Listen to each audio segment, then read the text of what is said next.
Hello friends, welcome to my channel. तो आज हम माई एसक्यूएल के one of the most important topic replication के बारे में डिस्कस करेंगे। तो सबसे पहले हम देखते हैं रिप्लिकेशन होता क्या है। तो रिप्लिकेशन का मतलब है एक सर्वर से डेटा कॉपी करना दूसरे सर्वर के ऊपर। सपोज एक सर्वर है जहां से हमारा एप्लीकेशन कनेक्टेड है और हम उस सर्वर के ऊपर, उस डेटाबेस के ऊपर हम इंसर्ट, अपडेट, डिलीट हम अपना एप्लीकेशन चला रहे हैं और उस डेटा जो उस सर्वर, एक सर्वर के ऊपर है, उसको कहीं और कॉपी करना, किसी और सर्वर के ऊपर करना, ये रिप्लिकेशन का काम है। यहाँ पे हम एक सर्वर के ऊपर भी कर सकते हैं, मोर देन वन सर्वर भी हम कर सकते हैं। जैसे मैं एक पिक्चर के थ्रू आपको दिखाता हूं। ये है, ये एक डेटा, एक सोर्स डेटाबेस है, एक सर्वर है हमारा। यहाँ पे एक एप्लीकेशन रीड और राइट कर रहा है, यहाँ पे, यहाँ इस सर्वर के ऊपर राइट कर रहे हैं। और इस डेटा जो भी यहाँ पे एंट्री हो रही है, या तो इंसर्ट हो रहा हो, अपडेट हो रहा हो, डिलीट हो रहा हो, जो भी डीएमएल ऑपरेशन या फिर डीडीएल ऑपरेशन, जो भी सर्वर के ऊपर जो भी राइट हो रहे हैं, वो सारे को हम कहीं और कॉपी करना, ये रिप्लिकेशन कहलाता है। देखो यहाँ पे जैसे ये सोर्स या मास्टर दोनों सेम है। पुराने समय में हम मास्टर बोलते थे, अब न्यू जो माई एसक्यूएल के वर्जन आए हैं वहां पे सोर्स बोलने लग गए इसको। पुराने समय में जो 5.7 या उससे पहले हम इसको स्लेव बोलते थे। ये जो अच्छा वर्ड नहीं लगता है सुनने में, इसलिए इसको इन्होंने चेंज करके रिप्लिका अब नाम दे दिया। अब ये मास्टर की जगह सोर्स हो गया और स्लेव की जगह रिप्लिका हो गया। अदरवाइज मास्टर भी काम करता है, अभी भी काम करता है, स्लेव भी काम करता है, कोई इशू नहीं है। लेकिन अब इन्होंने नाम चेंज करने शुरू कर दिए हैं। बाद में जाके ये मास्टर बंद कर देंगे, सो मास्टर स्टेटस या फिर सो स्लेव स्टेटस जो भी है, ये कमांड ये बंद कर देंगे। तो वही है, यहाँ पे एक सर्वर से डेटा को कॉपी करना मल्टीपल सर्वर्स के ऊपर, ये रिप्लिकेशन कहलाता है।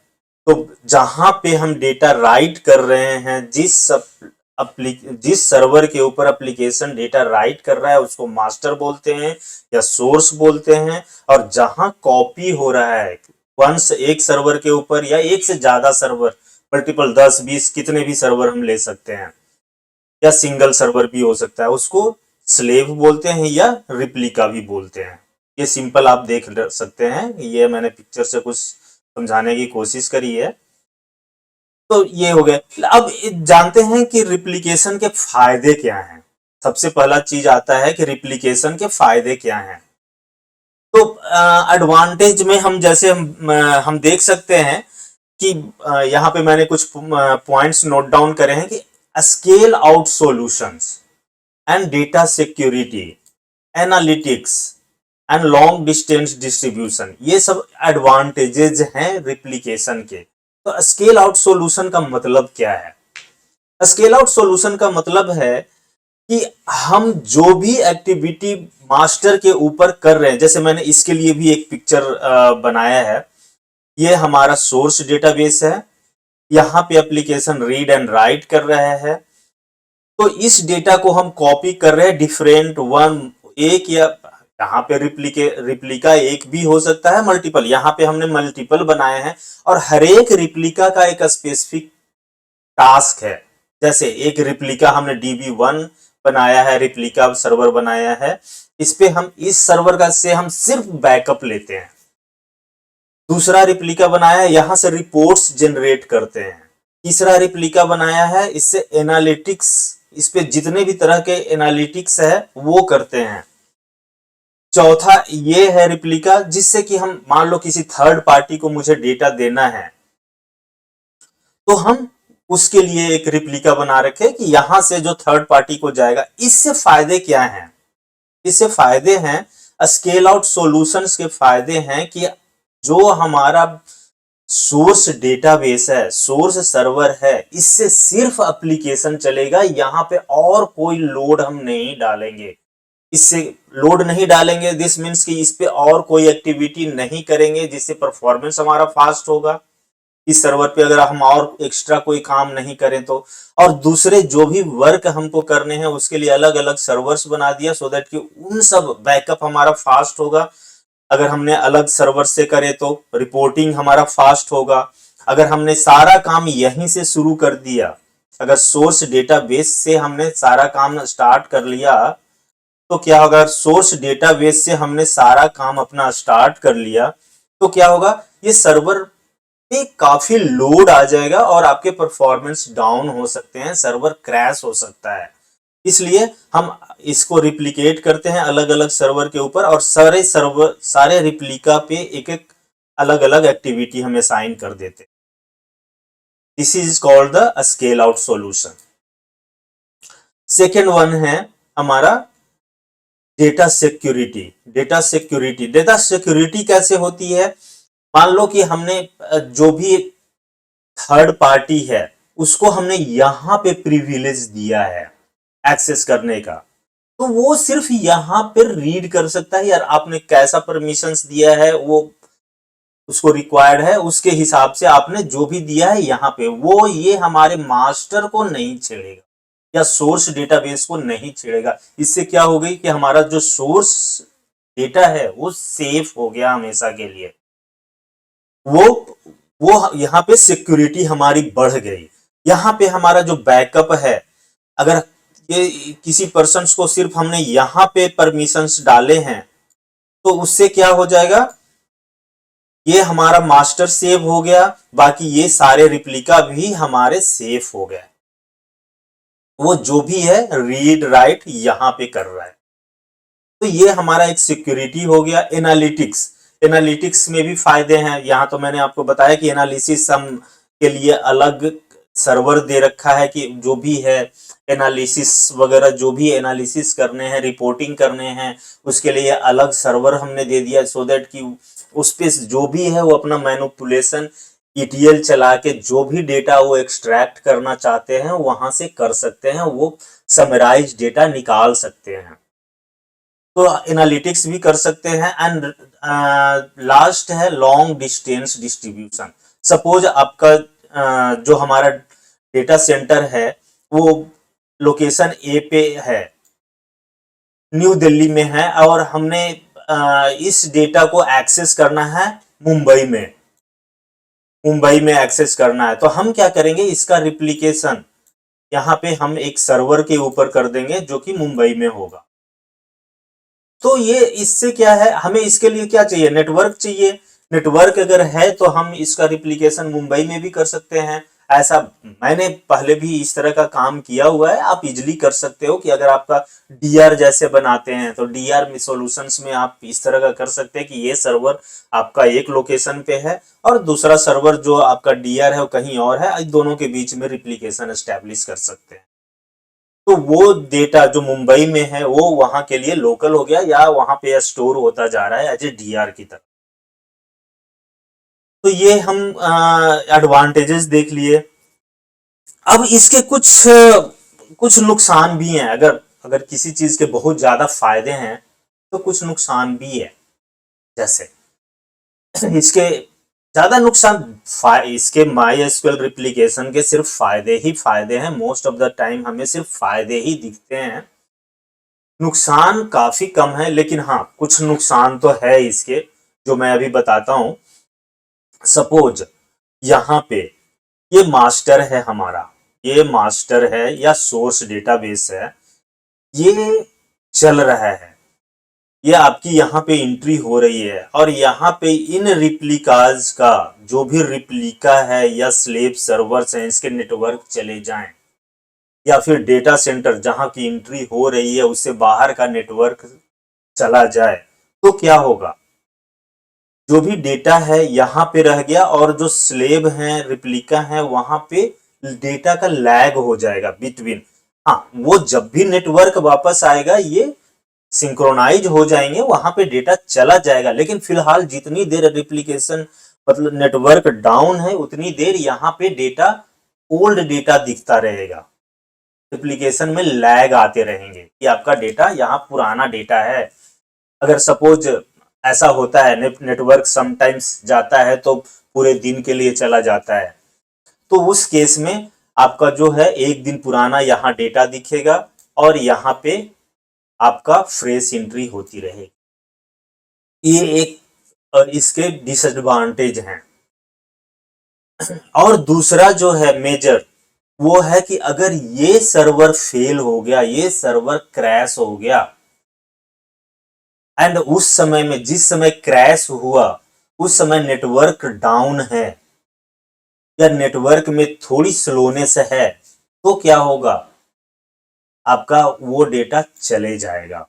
आपके पुराने डेटा तो सारे यहां दिख जाएंगे इस रिप्लिका के ऊपर, बट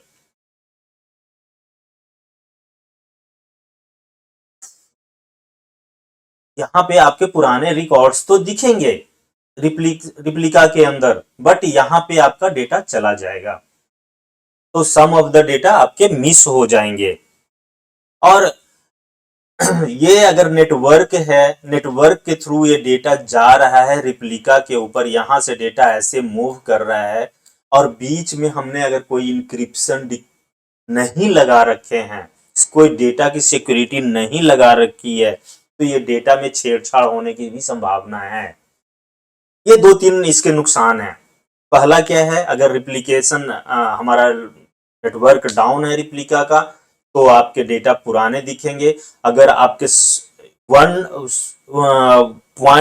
पॉइंट फेल्योर हो सकता है, इसके point of single point of failure term होता है, जिसमें कि अगर ये जो है एक सर्वर है, यहाँ एंट्री हो रही है और यहाँ पे अगर डेटा चला गया, तो ये सर्वर चला गया तो सिंगल पॉइंट ऑफ फेल्योर हो जाएगा और आपका डेटा नहीं रिकवर होगा।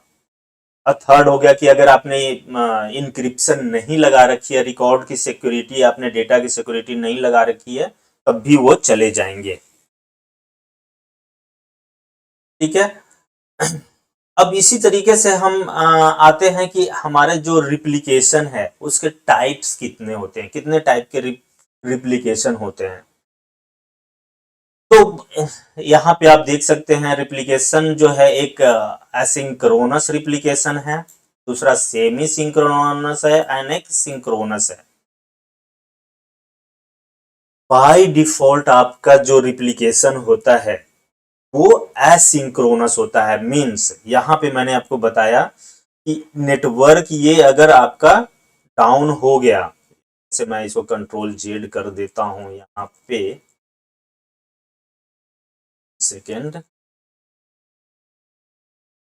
ठीक है।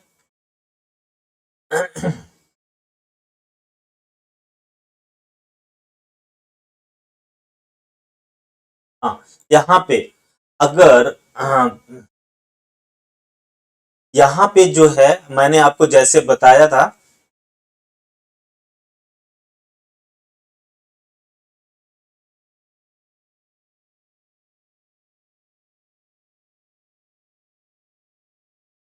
मैंने आपको यहाँ बताया कि ये अगर हमारा नेटवर्क चले गया ये, तो हमारा डेटा यहां नहीं पहुंचेगा, लेकिन जब भी ये नेटवर्क वापस आएगा ये फिर से सिंक्रोनाइज हो जाएंगे, ये फिर से यहाँ पे डेटा आ जाएगा। दिस मीन्स व्हाट, ये एसिंक्रोनस हो गया।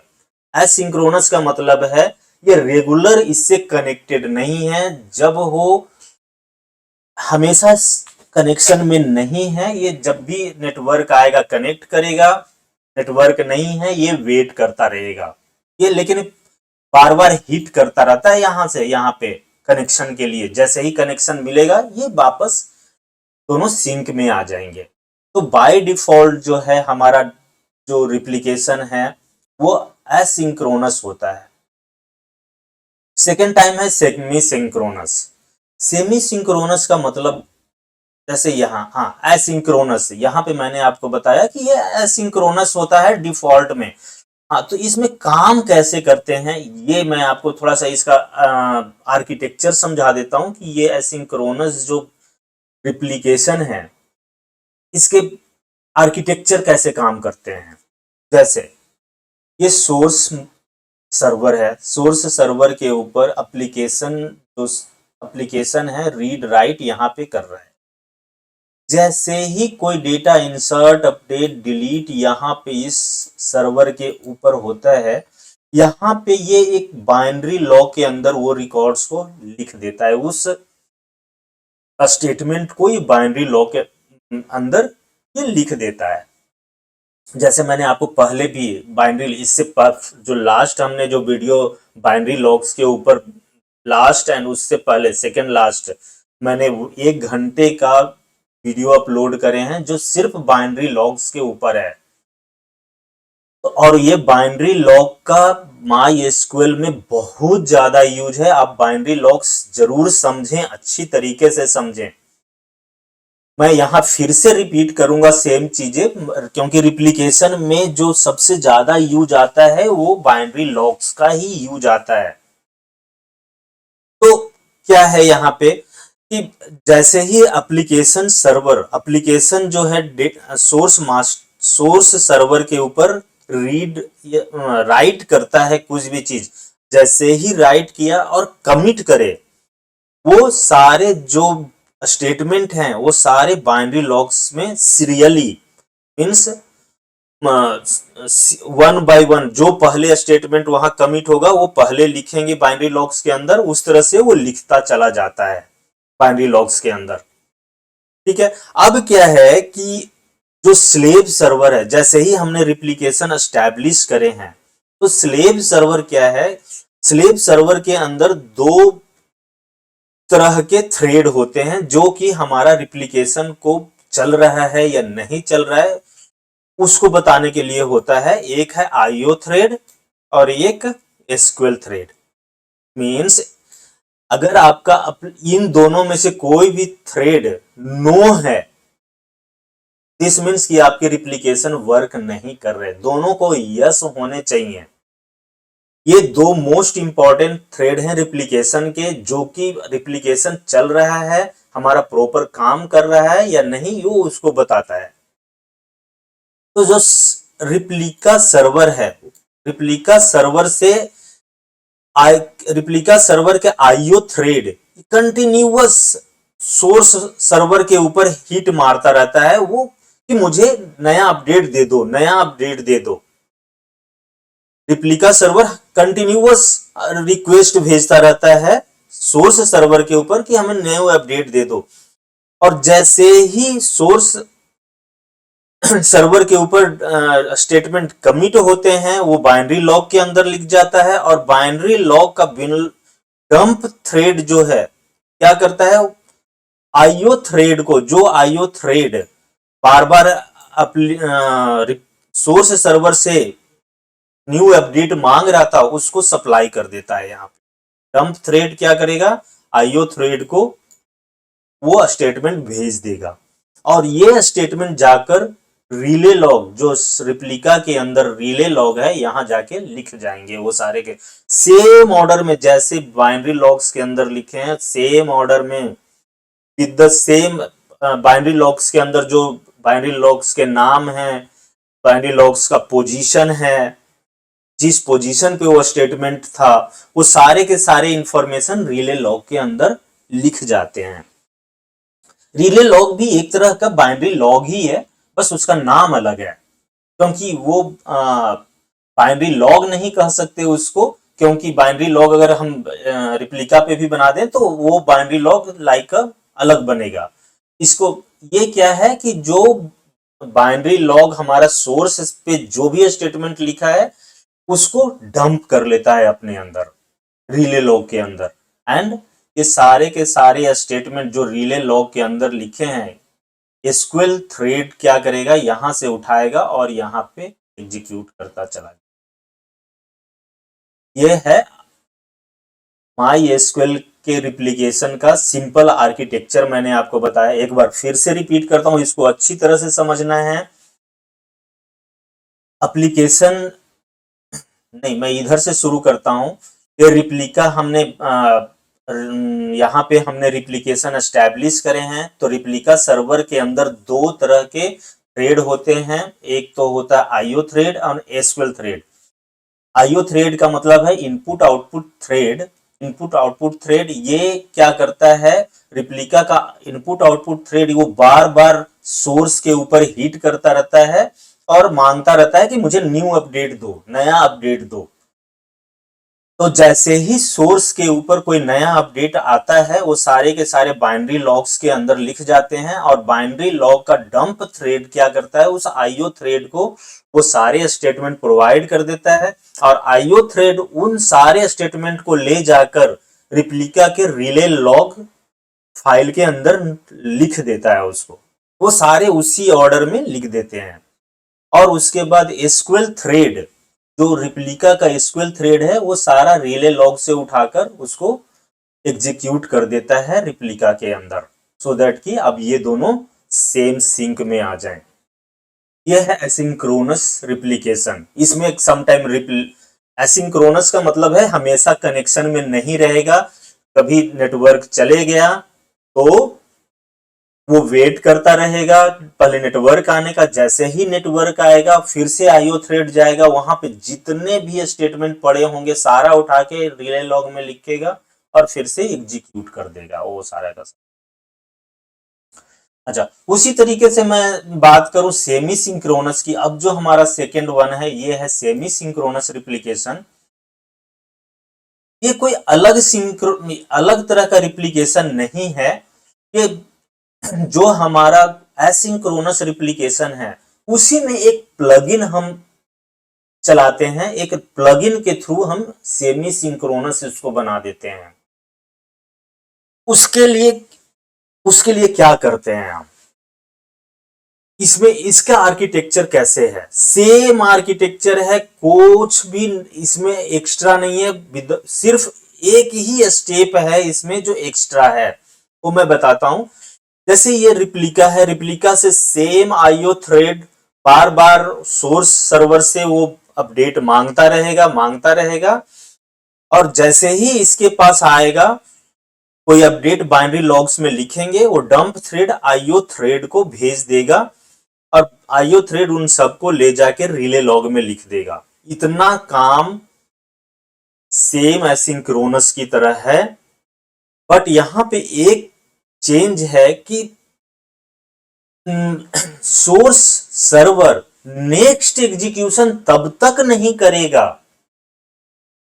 मान लो कि एप्लीकेशन राइट कर रहा है, बार रेगुलर बेसिस पे हम एप्लीकेशन के थ्रू हम डेटा राइट कर रहे हैं, तो एक स्टेटमेंट जो बाइनरी जो डेटाबेस में गया है वो तब तक सेकेंड स्टेटमेंट नहीं राइट करेगा जब तक कि ये एक्नॉलेजमेंट ना आ जाए कि वो स्टेटमेंट रिले लॉग में लिख गए हैं।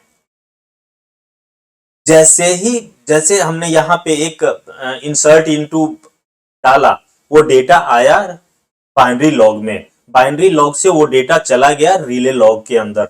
अब रिले लॉग से एक एक्नॉलेजमेंट जाएगा डेटाबेस के पास कि हमारे पास वो इंसर्ट इनटू एप्लीकेशन में आ चुका है। तब क्या करेगा, जो सोर्स सर्वर है वो सेकेंड में अपडेट है अगर, तब वो सेकेंड को अप्लाई करेगा, अदरवाइज वो वेट करता रहेगा। इससे क्या हो जाते हैं, इससे आपका ये सेमी सिंक्रोनस हो गया।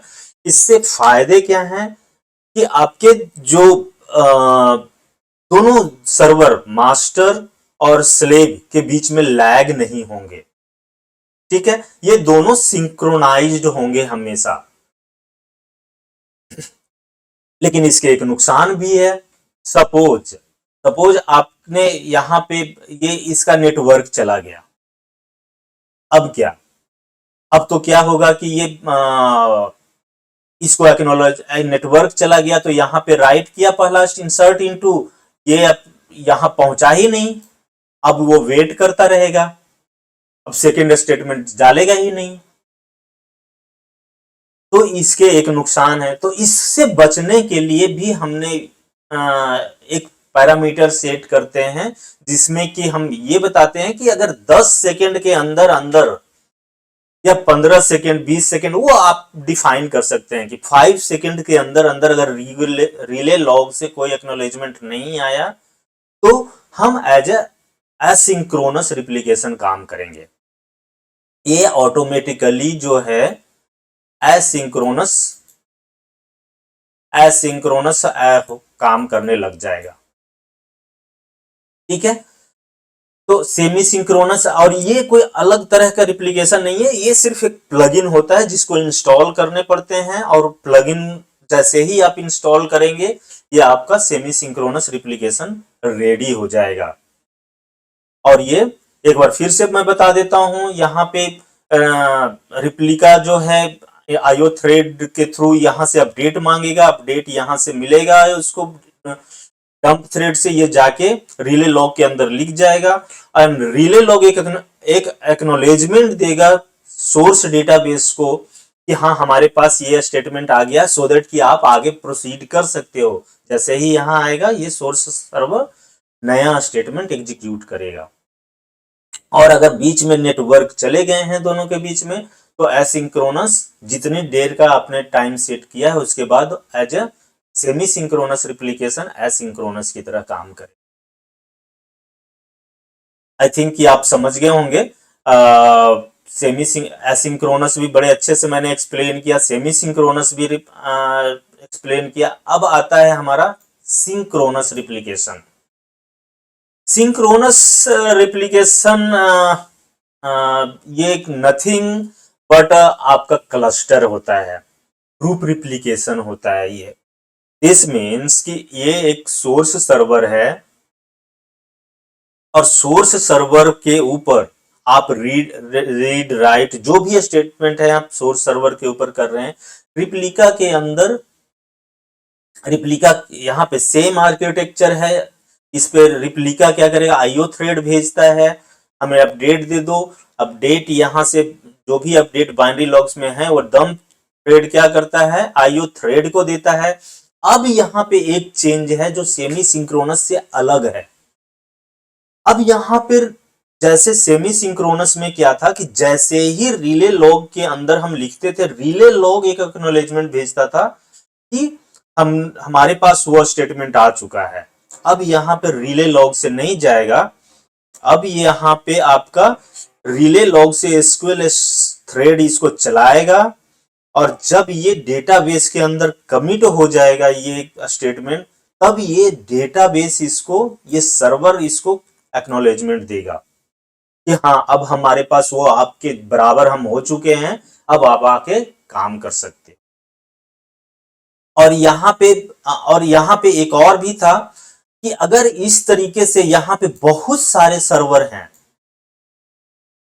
यहाँ पे इससे बहुत सारे रिप्लिकेशन है, तो यहाँ पे एक चीज और था सेमी सिंक्रोनस में से कि किसी एक सर्वर से एक्नॉलेजमेंट आने चाहिए।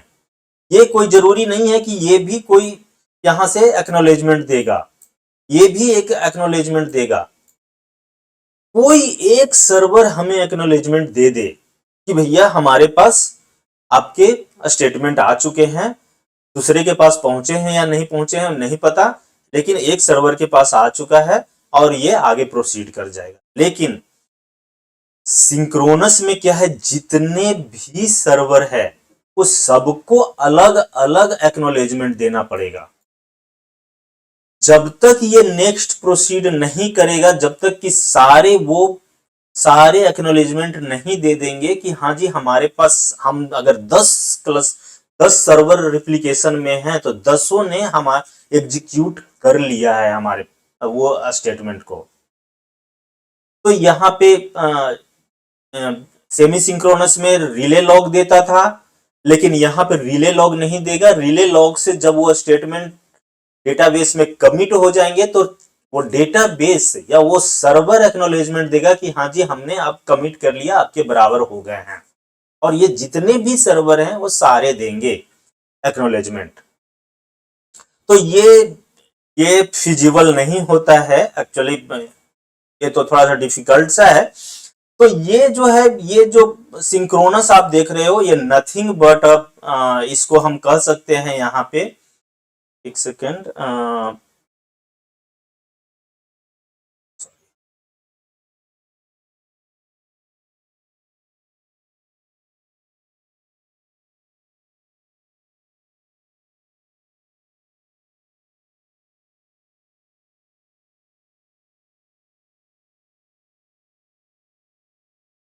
ये जो है इसको हम कह सकते हैं कि ये InnoDB क्लस्टर है। ये फीचर जो आप सिंक्रोनस में देख रहे हैं InnoDB क्लस्टर के अंदर होता है या ग्रुप रिप्लिकेशन के अंदर होते हैं। ग्रुप रिप्लिकेशन के अंदर होता है ये, ठीक है। तो ये सिंक्रोनस रिप्लिकेशन हम तब देखेंगे जब हम InnoDB क्लस्टर करेंगे और ग्रुप रिप्लिकेशन करेंगे। अदरवाइज हमारा रिप्लिकेशन जो है सिर्फ ये दो होते हैं, asynchronous replication and semi synchronous replication. Synchronous replication InnoDB cluster है एंड ग्रुप रिप्लिकेशन है। हाँ, ये क्लस्टर है लेकिन उसके अंदर भी रिप्लिकेशन ही चलते होते हैं, उसके अंदर भी रिप्लिकेशन ही चल रहा होता है, इसलिए उसको यहाँ पे सिंक्रोनस के अंदर रख दिया है। तो हम जो भी है अभी हम सिंक्रोनस, एसिंक्रोनस और सेमी सिंक्रोनस पे फोकस करेंगे, नॉट द सिंक्रोनस। सिंक्रोनस हम तब देखेंगे जब हम InnoDB cluster and group replication कर रहे होंगे। तो यहाँ पे आर्किटेक्चर मैंने आपको बड़े अच्छे से एक्सप्लेन कर दिया है, आप इसका फोटो ले सकते हैं। यहाँ पे मैंने पूरी कोशिश करी है यहाँ पे आपको समझाने की कि यहाँ सेमी सिंक्रोनस में रिले लॉग एक्नॉलेजमेंट देता था, लेकिन अब यहाँ पे एसक्यूएल थ्रेड जब एग्जीक्यूट कर लेगा उस स्टेटमेंट को, तब वो डेटाबेस या रिप्लिका सर्वर एक्नॉलेजमेंट देगा। ये डिफरेंस है दोनों के अंदर। वीडियो काफी लंबी हो गई है, तो इसमें कुछ और भी टॉपिक हैं जिसका कि मैं दूसरे वीडियो में इंक्लूड करूंगा, जैसे रिप्लिकेशन फॉर्मेट हो गया, MySQL जो मेथड ऑफ रिप्लिकेशन हो गए, किस किस तरीके से हम रिप्लिकेशन कर सकते हैं, और इसके टोपोलॉजी क्या क्या हैं, इसके क्या क्या किस किस तरह के टोपोलॉजी बन सकते हैं रिप्लिकेशन के लिए। तो उसका हम नेक्स्ट वीडियो में करेंगे। तब तक के लिए thank you for watching. Please subscribe my channel, like this video. Thank you very much.